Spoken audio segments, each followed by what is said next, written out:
हम लोग जो है 20-25 दिन से ऐसे ही रह रहे हैं, किसी तरह खा रहे हैं, किसी दिन भूखे रह रहे हैं। ये शहर छोड़ के लाखों आदमी जा रहा है, अगर वो हम लोग को भी मदद नहीं दिए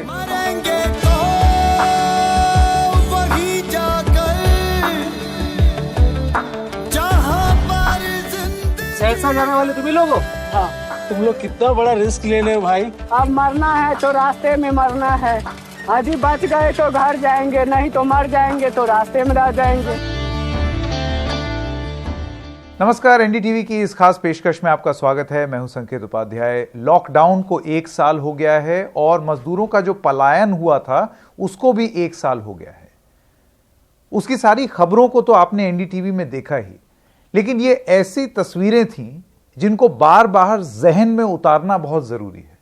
और ऐसा ही एक प्रयास एक डॉक्यूमेंट्री के माध्यम से हुआ है जो अब डिज्नी हॉटस्टार पर आई है, जिसका नाम है 1232 किलोमीटर। ये डॉक्यूमेंट्री फिल्म जिन्होंने बनाई है वो अब हमारे साथ हैं। विनोद कापड़ी जी, आपका बहुत बहुत स्वागत एनडीटीवी में।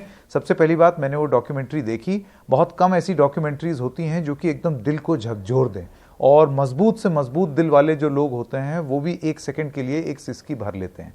ये उस किस्म की एक डॉक्यूमेंट्री थी। तो सबसे पहले तो आप बधाई के पात्र हैं। बहुत बहुत धन्यवाद। मैं दूसरी चीज आपसे जो पूछना चाहता हूं विनोद जी, आप ये बताइए कि ये आपको क्यों सूझा कि आपको 8 दिन तक 9 दिन तक इस तरीके से उसको शूट करना है? देखिए, मैं रात को 24 की रात को लॉकडाउन अनाउंस हुआ और उसके अगले दिन से 25 की दोपहर से कुछ अचानक तस्वीरें टेलीविज़न चैनल्स पे आने लगी, और वो तस्वीरें ऐसी थी कि जिसमें लोग रो रहे थे। और वो मैंने एक पहली तस्वीर जो देखी थी वो एनडीटीवी के ट्विटर हैंडल पे देखी थी। आप ही के रिपोर्टर थे मुकेश सेंगर, उन्होंने उसको एक बच्चे, एक लड़का था 14-15 साल का, बहुत रो रहा था। उस तस्वीर ने, उस वीडियो ने मुझे बहुत समय तक विचलित करके रखा। मैं सोचता रहा कि ये क्या हो क्या रहा है, ये मतलब ये अचानक इतना बड़ा ह्यूमैनिटेरियन क्राइसिस होने वाला, एक बहुत बड़ी त्रासदी दिखने लगी मुझे। और उसके बाद 3-4 दिन तक मैं बहुत परेशान रहा। उसके बाद मैंने क्या किया कि मुझे लगा कि ये जो लोग हैं इनके शायद पास खाना नहीं है, राशन नहीं है, तो यहाँ आसपास की जितनी भी झुग्गियाँ थी, जहाँ था वहाँ सब मैं जा करके लोगों से मिलने लगा, उनकी तकलीफ समझने लगा, जितना संभव हो सकता था राशन पहुँचाता था। साथ साथ एक जिज्ञासा जब मैंने देखा कि हज़ारों की तादाद में लोग निकलने लगे हैं, पैदल जाने लगे हैं, सैकड़ों किलोमीटर की यात्रा कर रहे हैं, 1000-1200 किलोमीटर की यात्रा साइकिल से कर रहे हैं, तो उसने मुझे मजबूर किया कि मुझे इस यात्रा का हिस्सा बनना चाहिए। तो मैंने दो बार पहले कोशिश की। एक बार एक महिला थी, उसके साथ 3 बच्चे थे, बीमार बच्चे, एक बच्ची का तो अपाहिज थी वो। ये लोग पैदल जा रहे थे और पैदल कानपुर जाना चाहते थे, करीब 450 किलोमीटर। तो मैं इनकी यात्रा में इनके साथ हो लिया। लेकिन आधी यात्रा जब हम लोग एटा के पास पहुंचे तो मेरी कुछ तबीयत खराब होने लगी और वो लोग भी मेरे संपर्क से निकल गए, उनसे संपर्क टूट गया, तो मुझे वापस आना पड़ा। लेकिन एक मन में एक कसक थी कि नहीं, मुझे एक यात्रा में जाना है और देखना है इन लोगों को कि ये इनकी यात्रा में होता क्या है, इनकी यात्रा में इनको खाना कौन दे रहा है, इनको पानी कौन दे रहा है, ये कहाँ रुकते हैं, कहाँ खाते हैं, कैसे रहते हैं, बीमार पड़ जाते तो क्या करते हैं। ये जो आपने यात्रा की, इसमें आपने क्या पाया? जैसे कि मैं देख रहा हूँ इस यात्रा में कई बार आपका संपर्क टूट भी रहा था इन लोगों से। ऐसा नहीं है कि आप लगातार इनके साथ थे। उसमें कई बार देखने को मिल रहा है कि आपने इनको बीच में कहीं पकड़ा। आप भी शायद अचंभित रह गए कि अरे कल तक तो मेरे साथ थे, आज कहाँ निकल गए। तो ये ऐसा क्यों हुआ कि आप पूरी तरीके से इनके साथ नहीं रह पाए? क्या भरोसे की कमी थी उन लोगों को? हाँ, ये बहुत अच्छी बात है। हुआ ये कि मुझे ना 14 अप्रैल को पता चला था इनके बारे में एक ट्विटर के जरिए कि ये लोग गाजियाबाद के लोनी में रहते हैं और इनके पास राशन नहीं है। उसमें एक नंबर था, उस नंबर पे मैंने फ़ोन किया और मैंने पूछा, तो फिर वो रितेश जो इस फिल्म में है उसने फ़ोन उठाया, उसने कहा कि हाँ सर नहीं है। और फिर मैंने जो भी संभव मदद हो सकती थी आर्थिक तौर पर या जैसे भी राशन उन तक पहुंचा। 4-5 दिन के बाद रितेश का मेरे पास फिर फ़ोन आया कि सर वो राशन आपने कराया था अब, लेकिन वो ख़त्म हो गया। तो मैंने कहा चलो कोई बात नहीं। फिर हमने राशन फ़ोन किया। फिर उसने मुझे 22 तारीख को दोबारा फ़ोन किया 4 दिन के बाद कि सर वो वाला राशन भी ख़त्म हो गया, लेकिन इस बार सर आप हमको राशन मत भिजवाइए। तो मैंने कहा क्यों? आप सर अगर कुछ कर सकते हैं हमारे लिए तो सर आप हमको ना, या तो हमको यहाँ पे कोई नौकरी दिलवा दीजिए या हमको गांव भिजवा दीजिए, क्योंकि सर हम लोग जो हैं मजदूर लोग हैं, हम लोग भीख नहीं मांग सकते, हम लोग को मेहनत करके खाना पसंद है, भीख नहीं मांगेंगे। तो मैंने कहा यार देखो ये दोनों चीज़ें नहीं हो सकती, अभी तो आप मदद लीजिए और ये इतना बड़ी महामारी है और आपको कहीं जा नहीं सकते आप। तो उस वक्त तो कुछ ने बोला नहीं।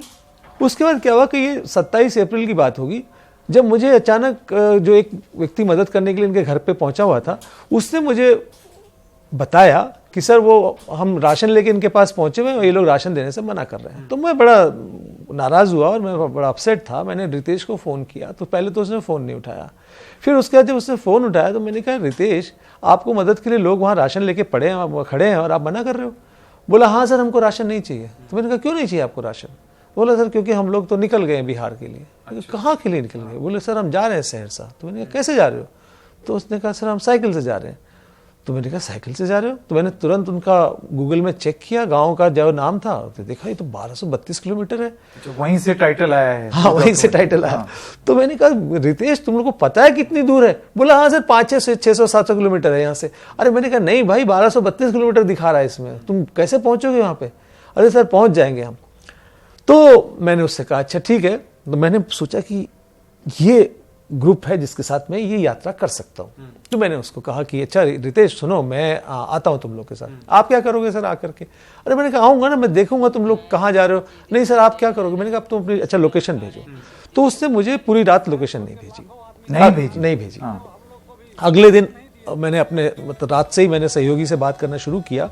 तो मैंने उससे कहा कि यार चलते हैं हम लोग, और हम लोग निकल पड़े। उससे अब हमारे पास लोकेशन नहीं थी और हम लोग हापुड़ तक पहुंच गए, तब तक भी हमारे पास लोकेशन नहीं थी। और फिर मैंने उसको बताया कि भाई मैं हापुड़ पहुंच गया हूँ, जहाँ कल तुम लोग थे आज हम लोग वहाँ पहुंच गए हैं। तो वो बहुत ही अनिश्चितता में था और उसने फाइनली मुझे लोकेशन दी। और जब मैं वहाँ पहुँचा, उससे मिला पहली बार, जो कि फिल्म में दिखाई दे रहा है, तो मैंने उससे पूछा तुम लोकेशन क्यों नहीं दे रहे थे मुझे? बोला सर ये सब लोगों को लग रहा था कि आपको लोकेशन देंगे तो आप पुलिस को बता दोगे, और एक रात पहले पुलिस ने हमको बहुत मारा था, तो हमको लगा कि आप पुलिस को दे दोगे, तो हम आप पे भरोसा नहीं कर पा रहे थे। तो ये एक ऐसा हुआ, डर था, बहुत भयानक डर था लोगों में उस समय का। जो डर हमको याद है इस बात का कि किस तरीके से पुलिस मेन हाईवे पर लोगों को नहीं जाने दे रही थी। और शायद उसका उल्लेख इस डॉक्यूमेंट्री में भी है कि किस तरीके से वो कच्चे रास्तों से होते हुए गए, गांव के बीच में होते हुए गए, गांव वालों से पूछते हुए कि इधर पुलिस वाला है उधर वाला नहीं है, और गंगा नदी उन्होंने कैसे पार की। ये तो बहुत ही ज़्यादा तकलीफ दे था। उन लोग ने क्या हुआ कि सुबह के वक्त 4-5 बजे के आसपास इन लोगों ने तय किया कि अब ये उस रास्ते से जा नहीं सकते हाईवे, क्योंकि और एक ही पुल है गंगा नदी का। तो इन लोगों ने आपस में तय किया कि ये लोग ने आपस में बात ये की कि इनके यहाँ बिहार में जिस जगह पे लोग रहते हैं सहरसा में, वहाँ हर साल बाढ़ आती है, और बाढ़ आती है तो कम से कम 10-15 फीट पानी भर जाता है हर साल। तो इनको ये इस गलत फहमी में थे कि वो 10-15 फीट का पानी तो हम लोग हर साल देखते ही हैं, गंगा में कितना पानी होगा, चलते हैं। उसमें ये लोग एक चीज़ भूल गए कि ये साइकिल भी इनके साथ थी। तो जब ये लोग गंगा में गए, उसके बाद इनको पहले इन लोगों ने कुछ नाव वालों से मदद मांगी थी, तो नाव वालों ने मना कर दिया कि नहीं हम मदद नहीं करेंगे, कि हमें भी मारा जाएगा। पुलिस का डर था। उससे पहले एक दिन पहले पुलिस वालों ने कुछ नाव वालों को बहुत पीटा भी था कि आप लोग यहाँ से क्यों मदद कर रहे हैं, क्योंकि कुछ नाव वाले पैसे लेकर भी पार करा रहे थे। तो वो नाव वाले डरे हुए थे। लेकिन जब उन्होंने देखा कि ये लोग तो मरने को ही तैयार है, अंदर ही घुस रहे हैं, नदी में ही जा रहे हैं, तो फिर उन्होंने कहा अच्छा भैया आ जाओ हम तुमको पार करा देते। फिर वो नाव वालों ने उनको पार कराया। तो एक ये डर था। और जब मैं इन लोगों से मिला तो वो अगला जो दिन था, उस पूरे दिन ये लोग फोन पर घर वालों को सिर्फ अपनी जो इनके साथ रात को हुआ वही बता रहे थे। और उसमें वो राम बाबू को आपने सुना होगा, जो कह रहा था कि पुलिस अगर पकड़ भी लेगी तो मोबाइल चार्ज करके हम तुम्हारे को बताएंगे कि हमको पुलिस ने इस जगह पे पकड़ लिया। हाँ वो है, उस डॉक्यूमेंट्री में है। मैं आपसे विनोद जी ये पूछना चाहता हूँ कि एक उसमें डॉक्यूमेंट्री जब खत्म होती है तो आखिरी में आपने उसमें एक लाइन लिखी है जिसमें आपने कहा है कि ऐसी त्रासदी होने के 8 महीने के अंदर अंदर बिहार में चुनाव हुए और ये चुनाव में मुद्दा ही नहीं बना। आपको क्यों लगता है ऐसा क्यों हुआ? अब आप इनके साथ रहे, उसके बाद आपने वो चुनाव भी देखे हैं, तो आपका क्या विश्लेषण है? देखिए मैं इन 7 मजदूरों के साथ रहा, लेकिन जब मैं सहरसा पहुंचा था तो वहाँ हज़ारों मजदूर थे और उनको खाना नहीं मिल रहा था। और ये सिर्फ एक कैंप की बात नहीं थी जो फिल्म में दिखाया गया है, वो हर कैंप में हुई था कि हज़ारों मजदूर 25-25 घंटे भूखे थे। भयानक लोगों में गुस्सा था सरकारों को लेकर के, किसी एक पार्टी की नहीं, पूरे राजनीतिकों को लेकर के, समाज को लेकर के। और वो मतलब इतने गुस्से में थे और कि इस बार तो हम नीतीश को नहीं आने देंगे, इस बार तो हम नहीं आने देंगे। तो मुझे लगा कि ये बहुत बड़ा मुद्दा होगा। एक तो मुझे लगता है कि विपक्ष जो था वो सशक्त विपक्ष नहीं था। विपक्ष के जो नेता थे वो चुनाव की घोषणा तक दिल्ली में ही घूम रहे थे, वो गांव में, जमीन में, ग्राउंड में गए ही नहीं। उन लोगों ने ना तो इन लोगों की मदद की, सच्ची बात ये नहीं है कि सरकार ने मदद नहीं की। और दूसरा जो एक जिसकी बहुत बड़ी भूमिका होती है कोई भी नैरेटिव सेट करने में, कोई भी कहानी, कोई भी तथ्यों को सामने लाने में, वो होती है मीडिया की। और मुझे नहीं लगता कि बहुत ईमानदारी से मैं बोलता हूं कि मुझे नहीं लगता कि एनडीटीवी के सिवाय किसी ने भी इस मुद्दे पे बात की हो। आपको विनोद जी, मेरा आखिरी सवाल, इस डॉक्यूमेंट्री के बाद आप किस किस्म का बदलाव अपने अंदर देखे आपने, और आपको क्या उम्मीद है कि इसको देख करके लोगों के अंदर क्या बदलाव आना चाहिए? जो भी इस कहानी को देखेगा, इस तरह की यात्रा को देखेगा, वो एक इंसान के तौर पे बदलेगा। आप उनकी कहानी से क्यों रोए? मैं जितने भी कमेंट्स देख रहा हूं, जितने भी लोग फीडबैक दे रहे हैं, हर कोई लिख रहा है कि वो हम रोए। तो मुझे लगता है कि ये एक बहुत बड़ा एक अपराध बोध हमारे अवचेतन में कहीं पे था कि हम जिस वक्त इतना बड़ा क्राइसिस हो रहा था, हम अपने घरों में बहुत सुविधा से थे, हमारे घरों पे राशन आ जाता था, सब कुछ गेट पे आ जाता था, लेकिन एक बहुत बड़ा तबका था जो सड़कों पे था, भूखा था।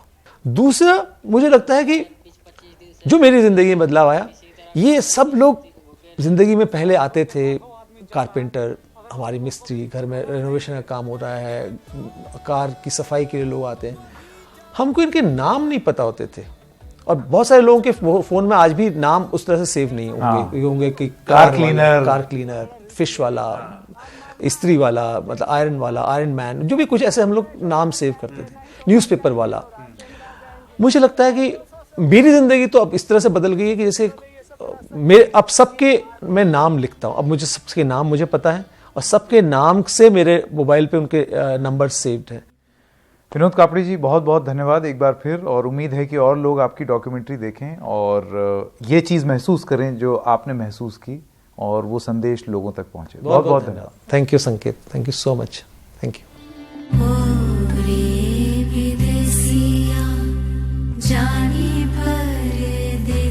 कुछ खाने पीने का इंतजाम हो जाएगा क्या? आप लोग परदेसी, हेडिंग आपकी है, रसोई चले जाओ, धर्मशाला सो जाना। अरे अरे अरे अरे रुको रुको, लगता है बेहोश हो गया। वहीं जाकर जहां पर जिंदगी तुमको आज सही समय पर सही जगह पर ट्रक मिलते गए। यहाँ तो